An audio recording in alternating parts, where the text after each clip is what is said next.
I had a couple thoughts about Charlottesville that I thought would be interesting for people to ponder. Um, First of all, the entire purpose of freedom of speech, as originally philosophically outlined by people like John Milton and John Stuart Mill and Thomas Paine, was to figure out which ideas were good and bad by hearing them and by pitting them against each other on the open combat field of the market.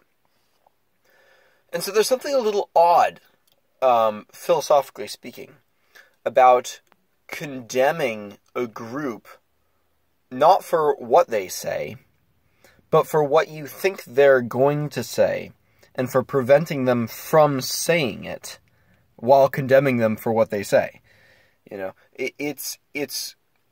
I mean, aside from being hubristic, it's sort of undermining the entire point.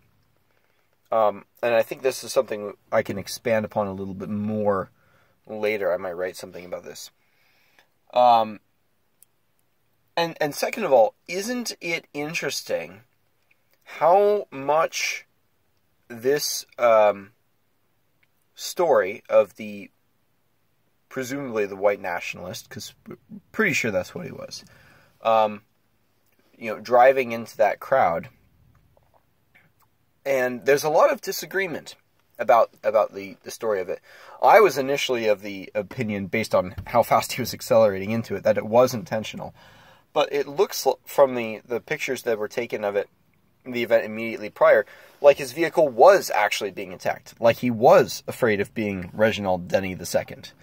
And it's interesting how much and how long we've been seeing coverage of this already.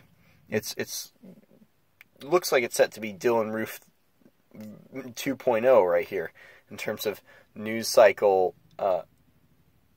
love of this story. When we've been told over and over and over and over and over and over and over again that it's not Islamic terror, but white right-wing terror that's the real danger in the United States.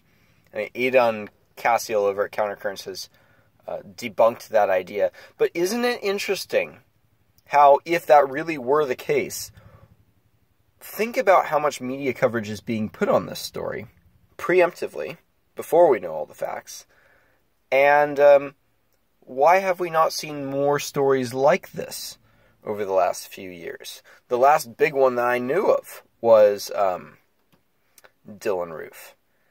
And we haven't really had a big case of intentional, what you might call right-wing terrorism, if this actually is the case here.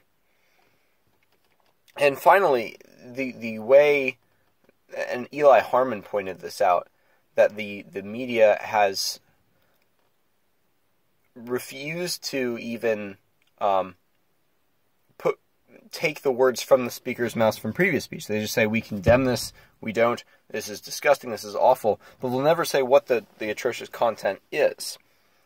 Whereas, if a right-winger were to denounce some Islamist, all they would do is quote that person verbatim.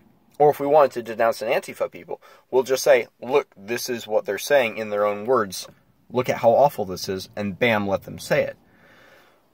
It's interesting how the left won't do that with the alt-right. They'll just say, it's awful, it's terrible, you shouldn't listen to it, it's just, I can't even. But they'll never actually show you what's so awful. Just some interesting foods for thought.